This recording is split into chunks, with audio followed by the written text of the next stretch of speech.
This is the Ministry of Truth. I'm Gordon Comstock. Here we go with chapters 3 and 4 of Volume 2 of Gustavus Myers's muckraking tome entitled The History of the Great American Fortunes. All the stuff you are not supposed to know about the ruling oligarchs. Let's go. Chapter 3, The Growth of the Astor Fortune. While at the outposts and in the depths of the western wilderness, an armed host was working and cheating for Astor, and in turn being cheated by their employer. While for Astor's gain they were violating all laws, debauching, demoralizing, and beggaring entire tribes of Indians, slaying and often being themselves slain in retaliation, what was the beneficiary of this orgy of crime and bloodshed doing in New York? For a long time, Astor lived at number 223 Broadway in a large double house flanked by an imposing open piazza supported by pillars and arches. In this house he combined the style of the ascending capitalist with the fittings and trappings of the tradesman. It was at once residence, office, and sales room. On the ground floor was his store, loaded with furs. And here one of his sons and his chief heir, William B., could be seen as a lad assiduously beating the furs to keep out moths. Astor's disposition was phlegmatic, and his habits were extremely simple and methodical. He had dinner regularly at 3 o'clock, after which he would limit himself to 3 games of checkers and a glass of beer. Most of his long day was taken up with close attention to his many business interests, of which no detail escaped him. However execrated he might be in the Indian territories far in the west, he assumed and somewhat succeeded in being credited with the character of a patriotic, respectable, and astute man of business in New York. Astor, superior to law. During, parentheses, taking a wide survey, end parentheses, during the same series of years that he was directing gross violations of explicit laws in the fur-producing regions, laws upon the observance of which depended the very safety of the life of men, women, and children, white and red, and which laws were vested with an importance corresponding with the baneful and bloody results of their infraction, Astor was turning other laws to his distinct advantage in the East, pillaging in the West the rightful and legal domain and the possessions of a dozen Indian tribes. He, in the East, was causing public money to be turned over to his private treasury and using it as personal capital in his shipping enterprises. As applied to the business and land-owning class, law was notoriously a flexible, convenient, and highly adaptable function. By either the tacit permission or connivance of government, this class was virtually, in most instances, its own law regulator.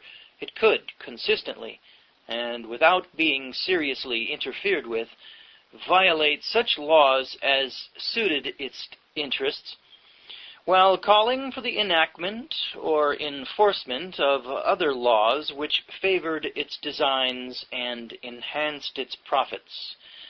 We see Astor ruthlessly brushing aside, like so many annoying encumbrances, even those very laws which were commonly held indispensable to a modicum of fair treatment of the Indians and to the preservation of human life. These laws happen to conflict with the amassing of profits, and always in a civilization ruled by the trading class. Laws which do this are either unceremoniously trampled upon, evaded, or repealed. For all the long-continued violations of law in the West, and for the horrors which resulted from his exploitations of the Indians, was Astor ever prosecuted? To repeat, no.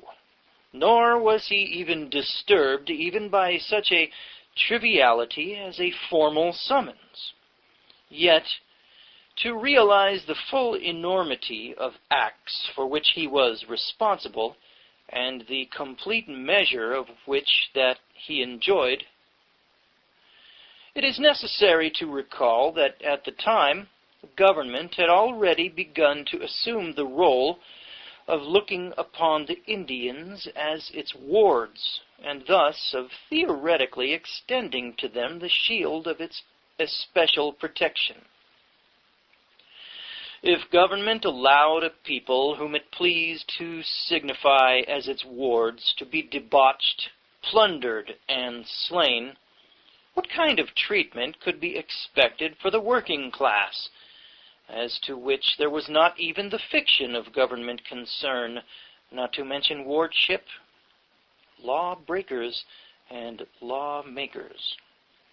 But when it came to laws which, in the remotest degree, could be used or manipulated to swell profits or to buttress property, Astor and his class were untiring and vociferous in demanding their strict enforcement.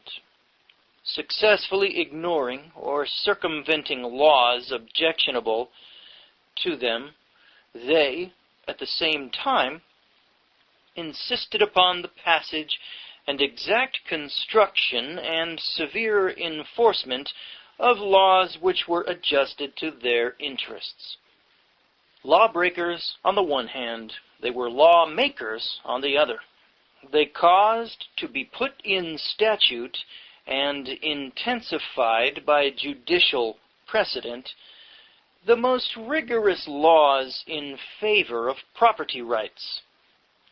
They virtually had the extraordinary power of choosing what laws they should observe and what they should not. This choice was invariably at the expense of the working class. Law, that much sanctified product, was really law only when applied to the propertyless. It confronted the poor at every step, was executed with summary promptitude, and filled the prisons with them. Poverty had no choice in saying what laws it should obey and what it should not. It, perforce, had to obey or go to prison, either one or the other, for the laws were expressly drafted to bear heavily upon it. It is illustrative in the highest degree of the character of government ruled by commercial interests that Astor was allowed to pillage and plunder, cheat, rob, and, by proxy, slaughter in the West, while in the East that same government extended to him, as well as to other shippers, the free use of money which came from the taxation of the whole people, a taxation always weighted upon the shoulders of the worker. In turn, this favored class, either consciously or unconsciously, voluntarily or involuntarily, cheated the government of nearly half of the sums advanced. From the foundation of the government up to 1837, there were 9 distinct commercial crises which brought about terrible hardships to the wage workers. Did the government step in and assist them? At no time did they. But during all those years, the government was busy in letting the shippers dig into the public funds and in being extremely generous to them when they failed to pay up, from 1789 to 1823. The government lost more than $250 million in duties, all of which sum represented what the shippers owed and did not or could not pay. And no criminal proceedings were brought against any of these defaulters. This, however, was not all that the government did for the favored, pampered class that it represented. Laws were severe against labor union strikes, which were frequently judicially adjudged conspiracies. Theoretically, law inhibited monopoly, but monopolies existed because law ceases to be effective law when it is not enforced, and the propertied interests took care that it was not enforced. Their own class was powerful in every branch of government.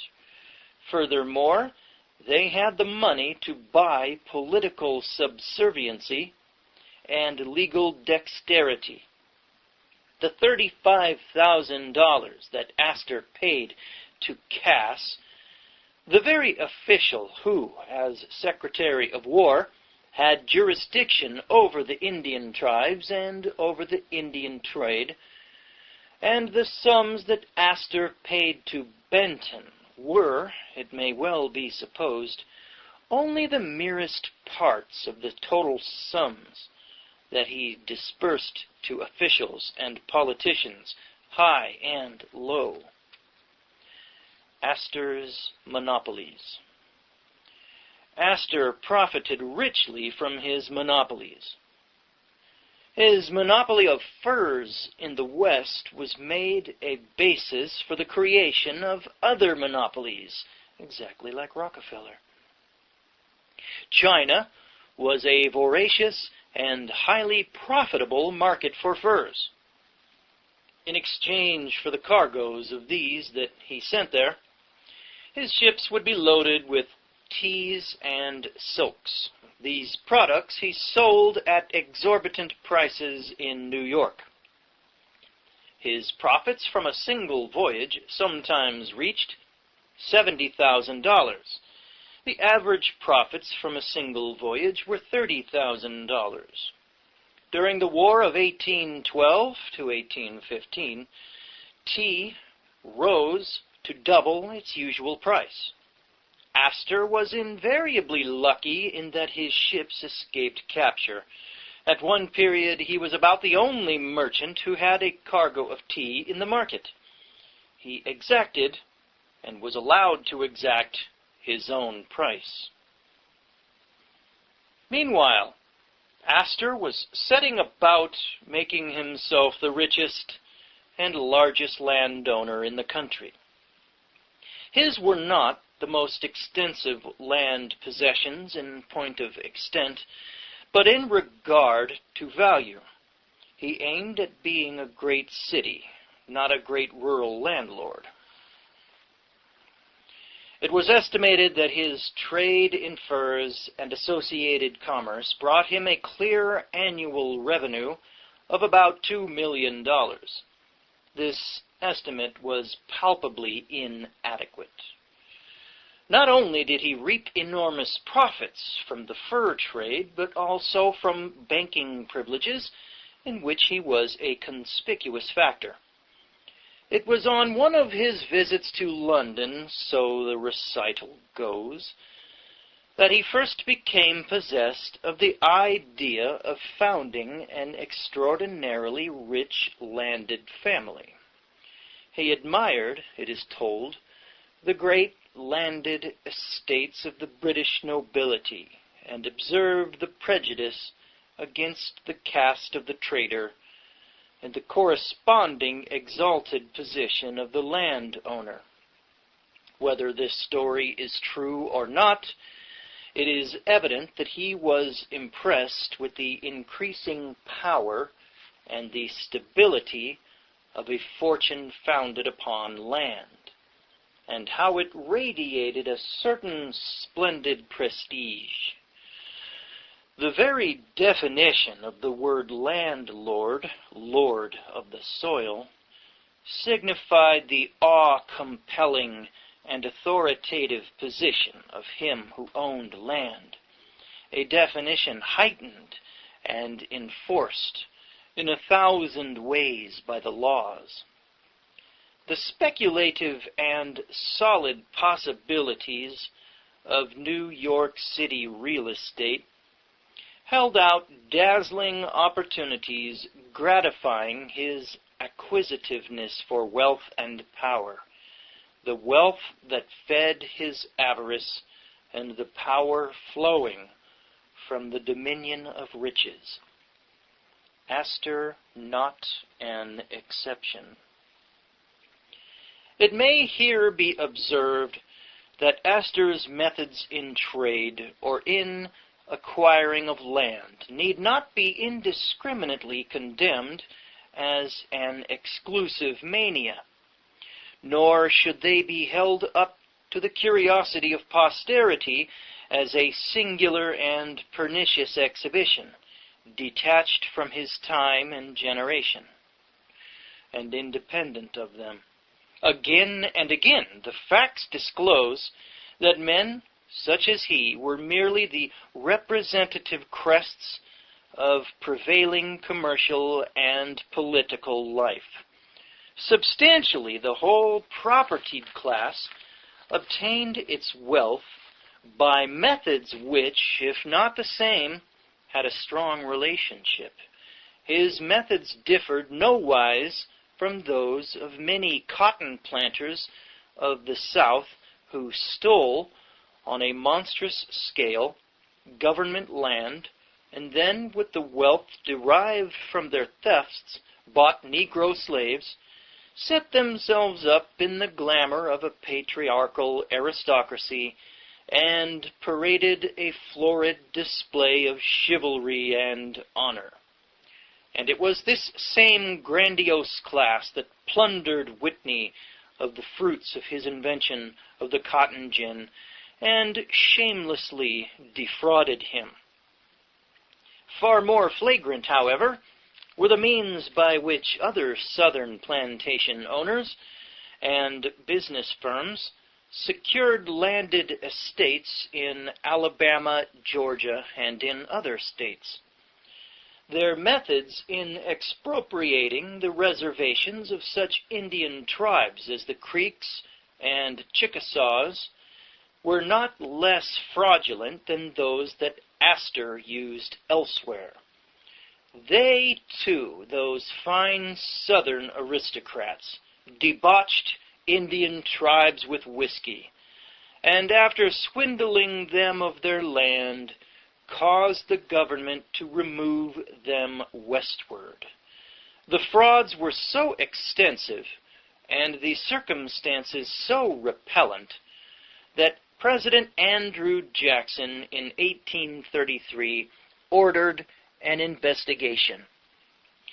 From the records of this investigation, 425 solid pages of official correspondence, more than enough details can be obtained.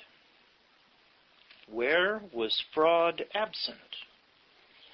In Wisconsin, the most valuable government lands containing rich deposits of lead and other mineral ore were being boldly appropriated by force and fraud.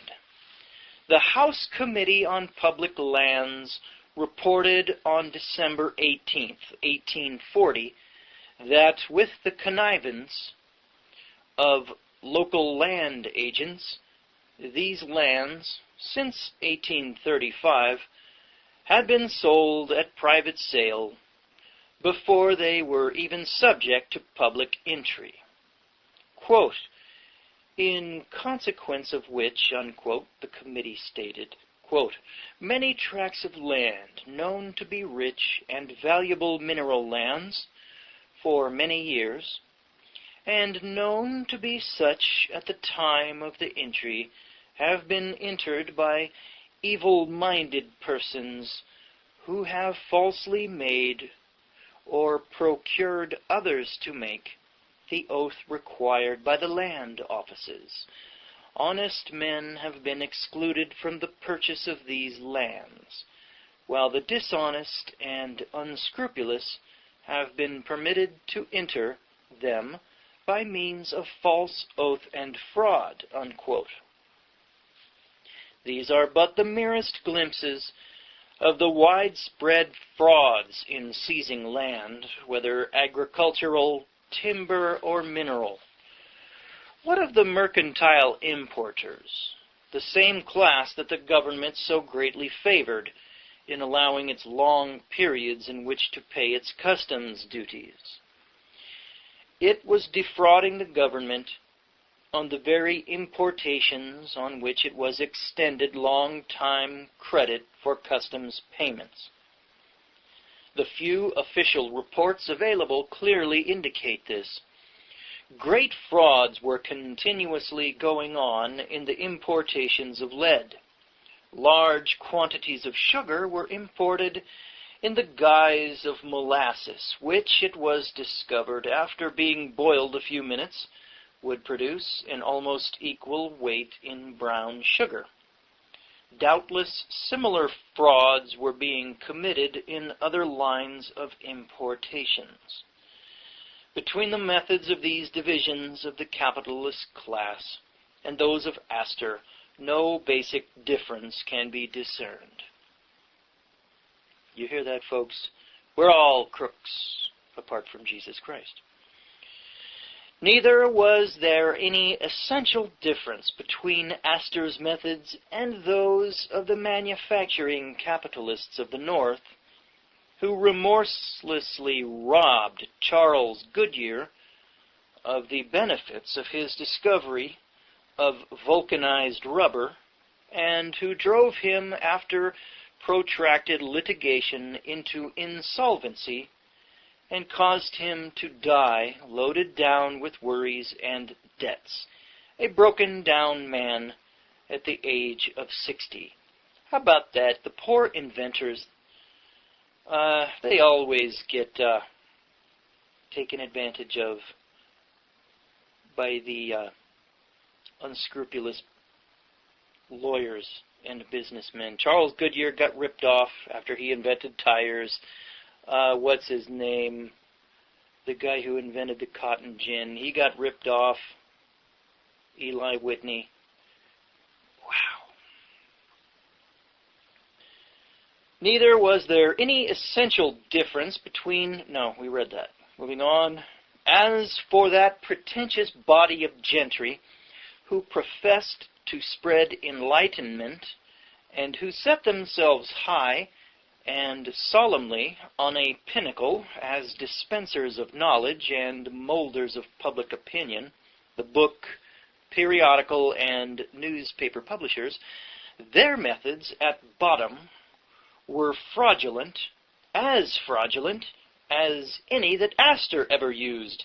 They mercilessly robbed and knew it, while making the most hypocritical professions of lofty motives, buried deep in the dusty archives of the United States Senate is a petition whereon appear the signatures of Moore, Carlyle, the two Disraelis, Milman, Hallam, Southey, Thomas Campbell, Sir Charles Lyell, Bulwer Lytton, Samuel Rogers, Maria Edgeworth, Harriet Martineau, and other British literary luminaries, great or small.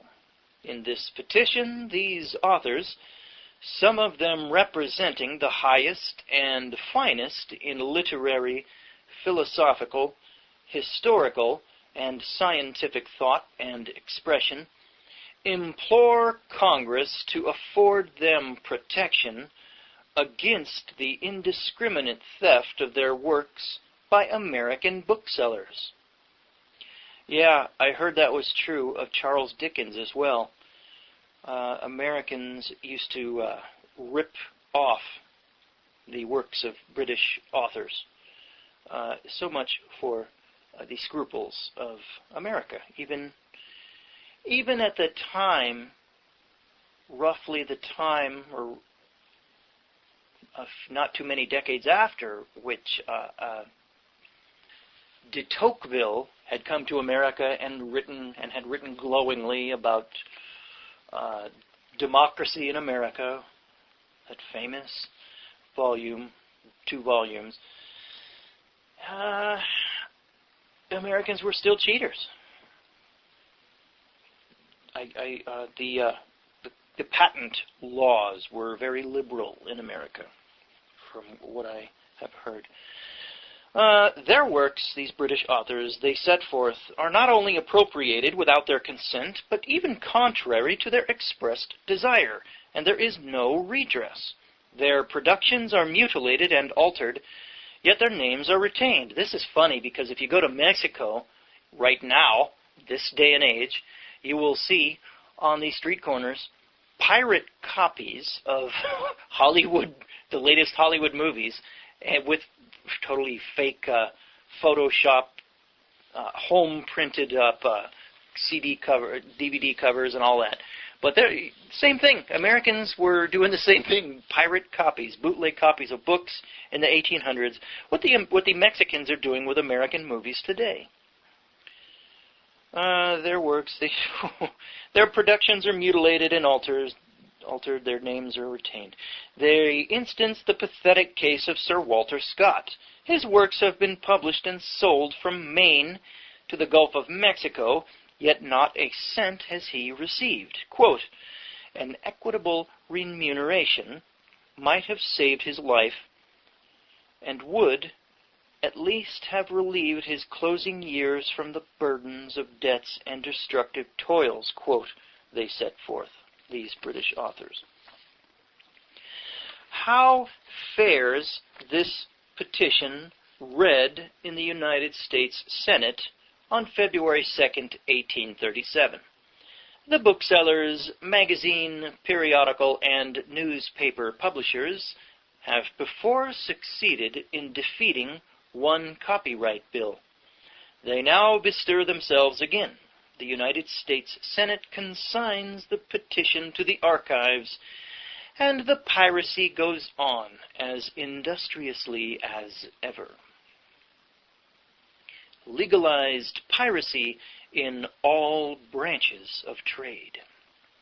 What else could be expected from a Congress which represented the commercial and land-holding classes? No prodding was needed to cause it to give the fullest protection to possessions in commerce, land, and Negro slaves. These were concrete property, but thought was not capitalized. It was not a manufactured product like iron or soap.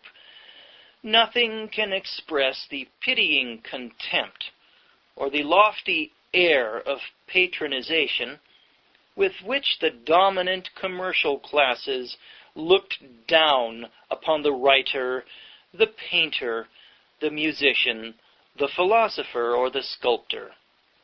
Regarding these quote-unquote sentimentalists as easy, legitimate, and defenseless objects of prey, and as incidental and impractical hangers-on in a world where trade was all in all, the commercial classes at all times affected a certain air of encouragement of the fine arts, which encouragement, however, never attempted to put a stop to piracies of publication or reproduction. How sordidly commercial. America has not changed. Folks, before I read this book, I didn't know that Americans were so grasping. Even in 1837, so materialistic. Americans haven't changed as much as I thought. This is disgusting. Why aren't we taught this history, folks? Back to the book. How sordidly commercial that era was, to what extremes its standards went, and how some of the basest forms of theft were carried on and practically legalized may be seen by the fate of Peter Cardelli's petition to Congress. Cardelli was a Roman sculptor residing in the United States for a time. He prays Congress in 1820 to pass an act protecting him from commercial pirates who make casts and copies of his work and who profit at his expense. The Senate Committee on Judiciary, to whom the petition is referred, rejects the plea. On what ground?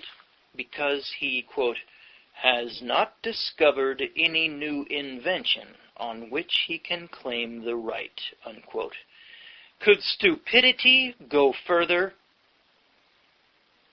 All of the confluent facts of the time show conclusively that every stratum of commercial society was permeated with fraud. This is why, folks, I read this secular history to you, so you can stop voting for the next Pharaoh. Stop trusting in human government. Trust in the Lord Jesus Christ. All of secular history is full of fraud, scandal, crime of all kinds, especially in high places. Stop trusting them, you sheeple.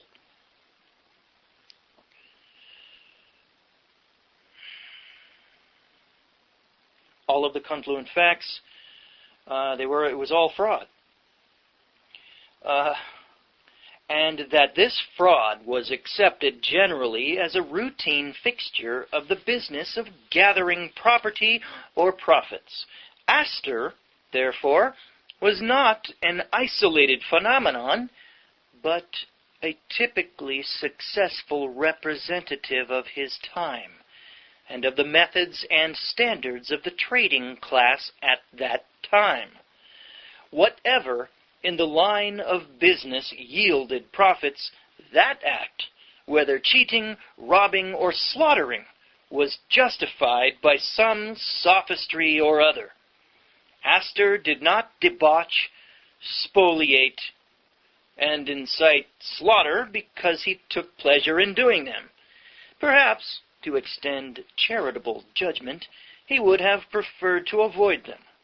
But they were all part of the formulated necessities of business, which largely decreed that the exercise of humane and ethical considerations was incompatible with the zealous pursuit of wealth. In the wilderness of the West, Astor, operating through his agents, could debauch, rob, and slay Indians with impunity. As he was virtually the governing body there, without fear of being hindered, he thus could act in the most high-handed, arbitrary, and forcible ways. In the East, however, where law, or the forms of law, prevailed, he had to have recourse to methods which bore no open trace of the brutal and sanguinary. He had to become the insidious and devious schemer, acting through sharp lawyers instead of by an armed force. Hence, in his Eastern operations, he made deception a science, and used every instrument of cunning at his command. This was exactly the Rockefeller pattern later on. The result was precisely the same as in the West, except that the consequences were not so overt, and the perpetration could not be so easily distinguished. In the West, death marched step by step with Astor's accumulating fortune, and so did it in the East, but it was not open and bloody as in the fur country. The mortality thus accompanying Astor's progress in New York was of that slow and indefinite, but more lingering and agonizing kind ensuing from want, destitution, disease, and starvation. You know why I read books like this, secular history, pointing out the hopelessness of mankind apart from Jesus Christ, the thoroughgoing, congenital wantonness and sin in the lives of, and wickedness in high places in human history that never ceases, never gets better. If there are any dominionists listening to this, pull your head out of that hole in the ground. You fools. Stop. Just stop.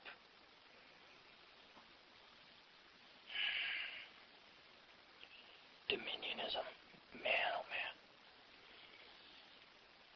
Astor's supreme craft was at no time better shown than by the means by which he acquired possession of an immense estate in Putnam County, New York, during the Revolution, a tract consisting of 51,012 acres, held by Roger Morris and Mary, his wife, Tories, had been confiscated by New York State.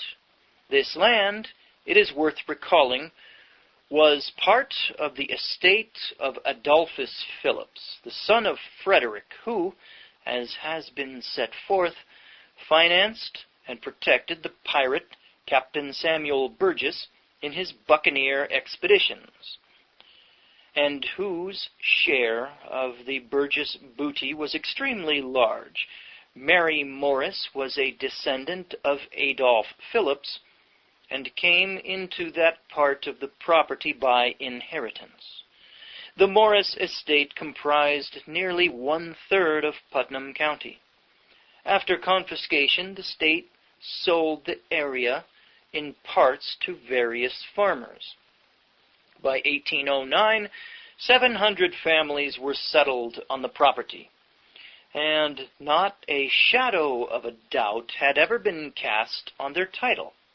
They had long regarded it as secure, especially as it was guaranteed by the state. A noted land transaction. In 1809, a browsing lawyer informed Astor that those 700 families had no legal title whatever, that the state had had no legal right to confiscate the Morris property, inasmuch as the Morrises held a life lease only, and no state could ever confiscate a life lease. The property, Astor was informed, was really owned by the children of the Morris couple, to whom it was to revert after the lease of their parents was extinguished. Legally, he was told, they were as much the owners as ever. Astor satisfied himself that this point would hold in the courts. Then he assiduously hunted up the heirs, and by a series of strategic maneuvers worthy of the pen of a Balzac, succeeded in buying their claim for $100,000. In the 33 years which had elapsed since confiscation, the land had been greatly improved. Suddenly came a notification to these unsuspecting farmers that not they, but Astor, owned the land. All the improvements that they had made, all the accumulated standing products of the 33 years' labor of the occupants, he claimed as his, by virtue of the fact that, in law, they were trespassers. Dumbfounded, they called upon him to prove his claim, whereupon his lawyers, men saturated with the terminologies and intricacies of legal lore, oh, brother, Jesus wished woe upon your class, came forward and gravely explained that the law said so-and-so, and was such and such, and that the law was incontestable in support of Astor's claim. That's because the law is always for sale to the highest bidder. The hard-working farmers listened with mystification and consternation. They could not make out how land which they or their fathers had paid for, and which they had tilled and improved, could belong to an absentee who had never turned a spade on it, had never seen it, all simply because he had the advantage of a legal technicality and a document emblazoned with a seal or two. The public uproar over Astor's claim. They appealed to the legislature. This body, influenced by the public uproar over the transaction, refused to recognize Astor's title. The whole state was aroused to a pitch of indignation. Astor's claim was generally regarded as an audacious piece of injustice and robbery. He contended that he was not subject to the provision of the statute directing sales of confiscated estates, which provided that tenants could not be dispossessed without being paid for improvements. In fine, he claimed the right to evict the entire 700 families without being under the legal or moral necessity of paying them a single cent for their improvements. Oh, wow. In the state of public temper, the officials of the state of New York decided to fight his claim. How about just string him up? Hang that bastard. Hang that Haman. Astor offered to sell his claim to the state for $667,000. But such was the public outburst at the effrontery of a man who had bought what was virtually an extinct claim for $100,000, and then attempting to hold up the state for more than 6 times that sum, that the legislature dared not consent. Wow, the people had some guts back then, and some wisdom.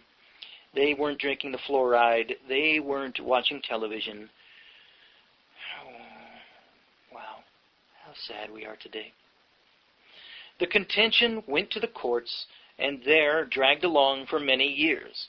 Astor, however, won his point. Oh, no. It was decided that he had a valid title. Oh, no. The law is always, always for sale.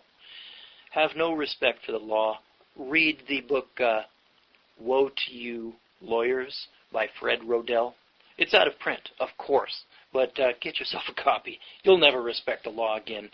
It's just a bunch of mumbo-jumbo that Jesus Christ wished woe upon and will severely judge one day all who conduct it. Almost all. Unless very near all, I would suspect, lawyers are going to have a big problem when they're standing in front of Jesus Christ. It is an entire industry of fraud, of carefully designed deceit, trickery. Always for sale to the highest bidder. Anyway, finally in 1827, the legislature allowed itself to compromise, although public opinion was as bitter as ever. The state gave Astor $500,000 in 5% stock, specially issued in surrender of his claim. Thus were the whole people of the state taxed to buy at an what a parasite! What a societal parasite! To buy this man off at an exorbitant price, the claim of a man who had got it by artifice. What an Ahab! And whose estate eventually applied the interest and principal of that stock to buying land in New York City. This is why in God's law there is true inheritance, and it warns fathers not to give away, and warns people men not to give away the land of their fathers. Check out that in the book of Proverbs, too. There's a proverb warning against that. But it's all over in the Mosaic Code, too. Trust me, it is.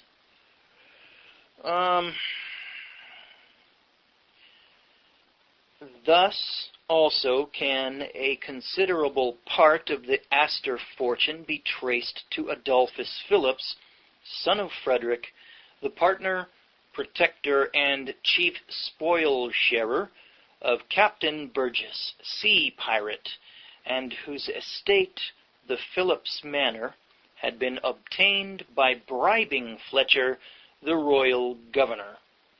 But while Astor gradually appropriated vast tracts of land in Wisconsin, Missouri, Iowa, and other parts of the West, and levied his toll on 1/3 of Putnam County, it was in New York City that he concentrated the great bulk of his real estate speculations. To buy steadily on the scale that he did required a constant revenue. This revenue, as we have seen, came from his fur trading methods and activities and the profits and privileges of his shipping. But these factors do not explain his entire agencies in becoming a paramount landocrat. One of these was the banking privilege, a privilege so ordained by law that it was one of the most powerful and insidious suctions for sapping the wealth created by the toil of the producers, and for enriching its owners at a most appalling sacrifice to the working and agricultural classes. This is why God insisted his people have a jubilee year every 50 years. All debts are off. And above all, Astor, in common with his class, made the most valuable asset of law, whether exploiting the violation or the enforcement of it. If we are to accept the superficial, perfunctory accounts of Astor's real estate investments in New York City, then he will appear in the usual eulogistic light of a law-loving, sagacious man engaged in a legitimate enterprise. The truth, however, lies deeper than that, a truth which has been either undiscerned or glossed over by those conventional writers who, with a panderer's instinct, give a wealth-worshipping era the thing it wants to read. This is like all the books you find in Barnes & Noble by the major book publishers. It gives the idiots what they want to read, it keeps them stupid, keeps them titillated, and doesn't tell them the truth. Not what it ought to know. Although apparently innocent and in accord with the laws and invasions of something of the time, my printer failed here, Astor's real estate transactions were inseparably connected with consecutive evasions, trickeries, frauds, and violations of law. Extraordinarily favorable as the law was to the propertied classes, even that law was constantly broken by the very classes to whom it was so partial. Simultaneously, while reaping large revenues from his fur trade among the Indians in both the East and West, Astor was employing a different kind of fraud in using the powers of city and state government in New York in obtaining, for practically nothing, enormously valuable grants of land and other rights and privileges, which added to the sum total of his growing wealth. Okay, this chapter 3 here of volume 1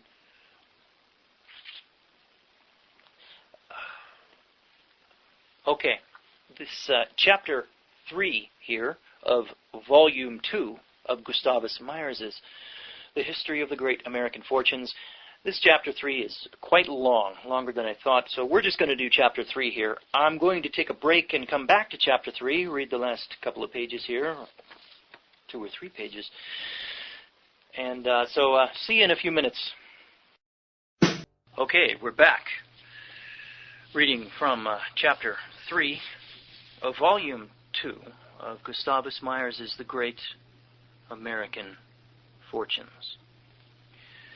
In this procedure, Astor was but doing what a whole number of other contemporaries, such as Peter Golay, the Rhinelanders, the Lorillards, the Schermerhorns, and other men who then began to found powerful landed families, were doing at the same time.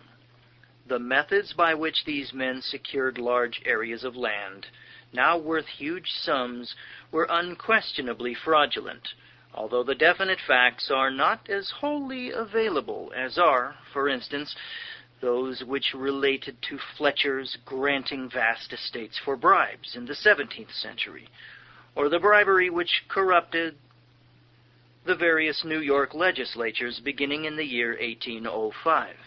Nevertheless, considering the character of the governing politicians and the scandals that ensued from the granting and sales of New York City land a century or more ago, it is reasonably certain that corrupt means were used. The student of the times cannot escape from this conclusion, particularly as it is borne out by many confirming circumstances. New York City, at one time, owned a very large area of land which was fraudulently granted or sold to private individuals.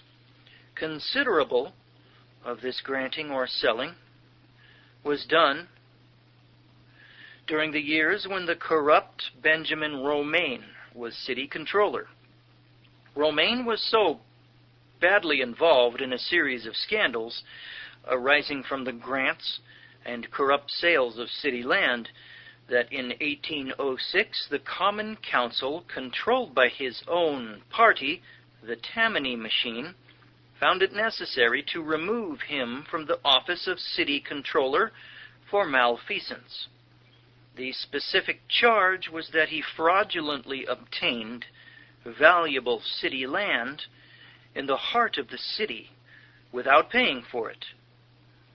Something had to be done to still public criticism, and Romaine was sacrificed. But in fact, he was far from being the only venal official concerned in the current frauds. These frauds continued no matter which party or what set of officials were in power. Several years after Romaine was removed, John Bingham, a powerful member of the Aldermanic Committee on Finance, which passed upon and approved these various land grants, was charged by public investigators with having caused the city to sell to his brother-in-law land which he later influenced the city administration to buy back at an exorbitant price. Spurred by public criticism, the Common Council demanded its reconveyance. It is more than evident, it is indisputable, from the records and the public scandals, that the successive city administrations were corruptly conducted. The conservative newspaper comments alone of the period indicate this clearly, if nothing else. A process of spoliation. Neither Astor nor Goulet were directly active members of the changing political cliques which controlled the affairs of the city. It is likely that they bore somewhat the same relation to these cliques that the politico-industrial magnates and financiers of today do. To all appearances, distinctly apart from participation in politics, and yet by means of money, having a strong or commanding influence in the background. But the Rhinelander brothers, William and Frederick, were integral members of the political machine in power. Thus we find that in 1803, William Rhinelander was elected assessor for the 5th Ward, a highly important and sumptuary office at that time, while both he and Frederick were, at the same time, appointed inspectors of elections. The action of the city officials in disposing of city land to themselves, to political accomplices, and to favorites, who, it is probable, although not a matter of proof, paid bribes, took two forms. One was the granting of land under water. The other was the granting of city real estate. At that time, the configuration of Manhattan Island was such that it was marked by ponds, streams, and marshes, while the marginal lands of the Hudson River and the East River extended much further inland than now. When an individual got what was called a water grant, it meant land under shallow water, where he had the right to build bulkheads and wharves and to fill in and make solid ground. Out of these water grants was created property, now worth hundreds upon hundreds of millions of dollars. The value at that time was not great, but the prospective value was immense. This fact was recognized in the official reports of the day, which set forth how rapidly the city's population and commerce were increasing. As for city land as such, the city not only owned large tracts by reason of old grants and confiscations, but it constantly came into possession of more because of non-payment of taxes. The excuses by which the city officials covered their short-sighted or fraudulent grants of the water rights and the city land were various. One was that the gifts were for the purpose of assisting religious institutions. This, however, was but an occasional excuse. The principal excuse, which was persisted in for 40 years, was that the city needed revenue. This was a fact. The succeeding city administrations so corruptly and extravagantly squandered the city's money that the city was constantly in debt. Perhaps this debt was created for the very purpose of having a plausible ground for disposing of city land. So it was freely charged at that time. The city creates landlords. Let us see how the religious motive worked.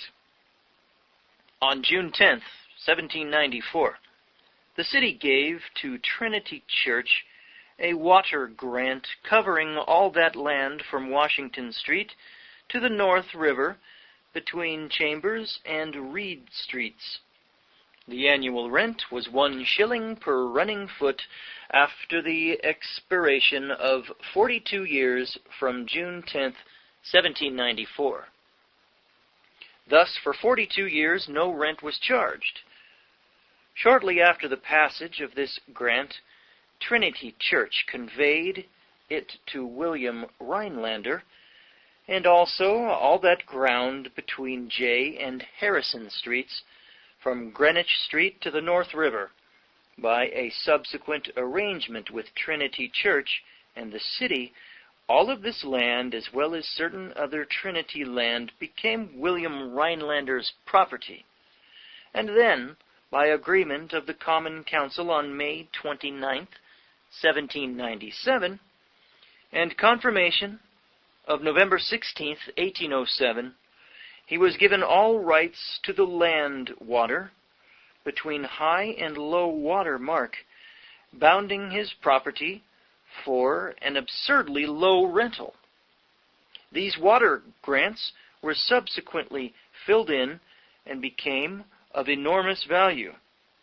Astor was as energetic as Rhinelander in getting grants from the city officials. In 1806, he obtained 2 of the large extent on the east side on Mangan Street between Stanton and Houston Streets, and on the south street between Park Slip and Dover Street. On May 30th, 1808, upon a favorable report handed in by the Finance Committee, of which the notorious John Bingham was a member, Astor received an extensive grant along the Hudson, bounding the old Burr estate, which had come into his possession. In 1810, he received 3 more water grants in the vicinity of Hubert, Lake, Charlton, Hammersley, and Clarkson Streets. And on April 28, 1828, 3 at 10th Avenue, 12th, 13th, 14th, and 15th Streets. These were some of the grants that he received, but they do not include the land in the heart of the city that he was constantly buying from private owners or getting by the evident fraudulent connivance of the city officials. Having obtained the water grants and other land by fraud, what did the grantees next proceed to do? They had them filled in, not at their own expense, but largely at the expense of the municipality.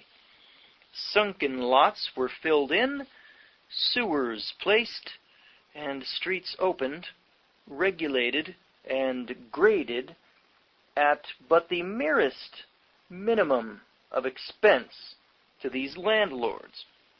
By fraudulent collusion with the city authorities, they foisted much of the expense upon the taxpayers. How much money the city lost by this process in the early decades of the 19th century was never known. But in 1855, Comptroller Flagg submitted to the Common Council an itemized statement for the 5 years from 1850, in which he referred to, quote, the startling fact that the city's payments in a range of 5 years for filling in sunken lots, regulating and grading streets, etc., exceed receipts by the sum of more than $2 million, unquote. Many participants in the current frauds. In the case of most of these so-called waterfronts, there was usually a trivial rental attached. Nearly always, however, this was commuted upon payment of a small designated sum, and a full and clear title was then given by the city. In this rush to get water grants, many of which are now solid land filled with business and residential buildings, many of the ancestors of those families, which pride themselves upon their exclusive air, participated. The Lorillard, the Goleys, the William F. Havemeyer, Cornelius Vanderbilt, W. H. Webb, W. H. Kissam, Robert Lennox, Schermerhorn, James Roosevelt, William E. Dodge, Jr., all of these and many others, not omitting Astor's American Fur Company, at various times, down to and including the period of the monumentally corrupt Tweed quote-unquote ring, got grants from corrupt city administrations. Some of these water rights, that is to say, such fragmentary parts of them as pertained to wharves and bulkheads, New York City in recent years has had to buy back at exorbitant prices. From the organization of the dock department down to 1906 inclusive, New York City had expended $70 million for the purchase of bulkhead and wharf property and for construction. During all the years from 1800 on, Astor, in conjunction with other landholders, was manipulating the city government not less than the state and federal government. Now he gets from the Board of Aldermen title to a portion of this or that old country road on Manhattan, which the city closes up. Again and again he gets rights of land underwater. He constantly solicits the Board of Aldermen for this or that right or privilege, and nearly always succeeds. No property or sum is too small for his grasp. In 1832, when 8th Avenue from 13th to 23rd Streets is graded down and the earth removed, is sold by the city to a contractor for $3,049.44, Astor, Stephen D. Beekman, and Jacob Taylor petitioned that each get a part of the money for earth removed from in front of their lots. This is considered such a petty attempt at defrauding that the aldermen call it an, quote, unreasonable petition, unquote, and refuse to accede. In 1834, the aldermen allow him a part of the old Hurlgate Road, and Rhinelander a part of the Southampton Road. Not a year passes but that he does not get some new right or privilege from the city government. At his request, some streets are graded and improved. The improvements of such other streets as is not to his interest to have improved is delayed. Here, sewers are placed. There, they are refused. Every function of city administration was incessantly used by him. The cumulative effect of this class use of government was to give him and others a constant succession of grants and privileges that now have a prodigious value. But it should be noted that those who thus benefited singularly enjoyed the advantages of laws and practices. For city land that they bought, they were allowed to pay on easy terms. Not infrequently, the city had to bring action for final payment. But the tenants of these landlords had to pay rent on the day that it fell due, or within a few days of the time. They could not be in arrears for more than 3 days without having to face dispossess proceedings. Nor was this all the difference. On land which they corruptly obtained from the city, and which to a large extent they fraudulently caused to be filled in, regulated, graded, or otherwise improved at the expense of the whole community, the landlords refused to pay taxes promptly, just as they refused to pay them on land that they had bought privately. What was the result? The comptroller in 1831 reported, quote, "Some of our wealthiest citizens are in the habit of postponing the payment of taxes for 6 months and more, and the Common Council are necessitated to borrow money on interest to meet the ordinary disbursements of the city," unquote. If a man of very moderate means were backward in payment of taxes, the city promptly closed him out. And if a tenant of any of these delinquent landlords were dispossessed for the non-payment of rent, the city it was which undertook the process of eviction. The rich landlord, however, could do as he pleased, since all government represented his interests and those of his class. Instead of the punishment for non-payment of taxes being visited upon him, it was imposed upon the whole community in the form of interest-bearing bonds, pillage, profits, and land. The money that Astor secured by robbing the Indians and exploiting the workers by means of monopolies, he thus put largely into land.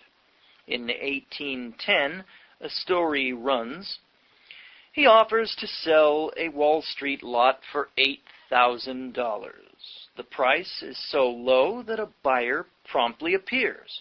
Quote, "Yes, you are astonished," unquote, Astor says. Quote, "But see what I intend to do with that $8,000. That Wall Street lot, it is true, will be worth $12,000 in a few years, but I shall take that $8,000 and buy 80 lots above Canal Street, and by the time your one lot is worth $12,000, my 80 lots will be worth $80,000. So goes one of the fine stories told to illustrate his foresight, and to prove that his fortune came exclusively from that faculty and from his industry. This version bears all the impress of being undoubtedly a fraud. Astor was remarkably secretive and dissembling, and never revealed his plans to anyone. That he bought the lots is true enough, but his attributed loquacity is mythical, and is the invention of some gushing eulogist. At that time, he was buying for $200 or $300 each many lots on Lower Broadway, then, for the most part, an unoccupied waste. What he was counting upon was the certain growth of the city and the vastly increasing values, not that he would give his land, but which would accrue from the labor of an enlarged population. These lots are now occupied by crowded business buildings and are valued at from $300,000 to $400,000 each. Throughout those years, in the first decade of the 19th century, he was constantly buying land on Manhattan Avenue. Practically all of it was bought, not with the idea of using it, but of holding it and allowing future populations to make it 1,000 times more valuable. An exception was his country estate of 13 acres at Hurlgate, parentheses, Hellgate, end parentheses, in the vicinity of 60th Street and the East River. It was curious to look back at the fact that less than a century ago, the upper regions of Manhattan Island were filled with country estates, regions now densely occupied by huge tenement houses and some private dwellings. In those days, not less than in these, a country seat was considered a necessary appendage to the possessions of a rich man. Astor bought that Hurlgate estate as a country seat, but as such it was long since discontinued, although the land comprising it has never left the hold of the Astor family. What were the intrinsic circumstances of the means by which he bought land now worth hundreds of millions of dollars? For once we get a gleam of the truth, but a gleam only. In the quote-unquote popular writer's account when he says, quote, John Jacob Astor's record is constantly crossed by embarrassed families, prodigal sons, mortgages, and foreclosure sales. Many of the victims of his foresight were those highest in church and state. He thus acquired for $75,000 one half of Governor George Clinton's splendid Greenwich country place in the old Greenwich Village on the west side of Manhattan Island. After the governor's death, he kept persistently at the heirs, lent them money, and acquired additional slices of the family property. Nearly two-thirds of the Clinton farm is now held by Astor's descendants and is covered by scores of business buildings from which is derived an annual income estimated at $500,000. The fate of others, his gain. In this transaction, we see the beginnings of that period of conquest on the part of the very rich, using their surplus capital in effacing the less rich. A period which really opened with Astor and which has been vastly intensified in recent times. Clinton was accounted a rich man in his day, but he was a pygmy in that respect compared to Astor. With his incessant inflow of surplus wealth, Astor was in a position where, on the instant, he could take advantage of the difficulties of less rich men and take over to himself their property. A large amount of Astor's money was invested in mortgages. In times of periodic financial and industrial distress, the mortgagers were driven to extremities and could no longer keep up their payments. These were the times that Astor waited for, and it was in such times that he stepped in and possessed himself at comparatively small expense of large additional tracts of land. It was this way that he became the owner of what was then the Cosine Farm, extending on Broadway from 53rd to 57th Streets and westward to the Hudson River. This property, which he got for $23,000 by foreclosing a mortgage, is now in the very heart of the city, filled with many businesses and every variety of residential buildings, and is rated as worth $6 million. By much the same means, he acquired ownership of the Eden Farm in the same vicinity, coursing along Broadway north from 42nd Street and slanting over to the Hudson River. This farm lay under pledges for debt and attachments for loans. Suddenly, Astor turned up with a third interest in an outstanding mortgage, foreclosed, and for a total payment of $25,000, obtained a sweep of property now densely covered with huge hotels, theaters, office buildings, stores, and long vistas of residences and tenements. A property worth at the very least $25 million. Anyone with sufficient security in land who sought to borrow money would find Astor extremely accommodating.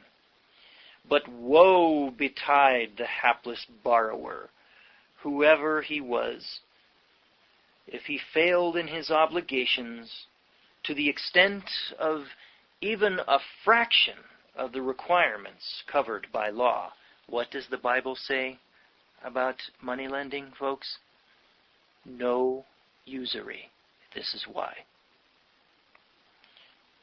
God's law outlaws all interest payments, all usury, none This is exactly why. Neither personal friendship, religious considerations, nor the slightest feelings of sympathy availed. But where law was insufficient or non-existent, new laws were created either to aggrandize the powers of landlordship, or to seize hold of land or enchance its value, or to get extraordinary special privileges in the form of banking charters. And here it is necessary to digress from the narrative of Astor's land transactions and advert to his banking activities. For it was by reason of these, subordinately, as well as by his greater trade revenues, that he was enabled so successfully to pursue his career in wealth gathering.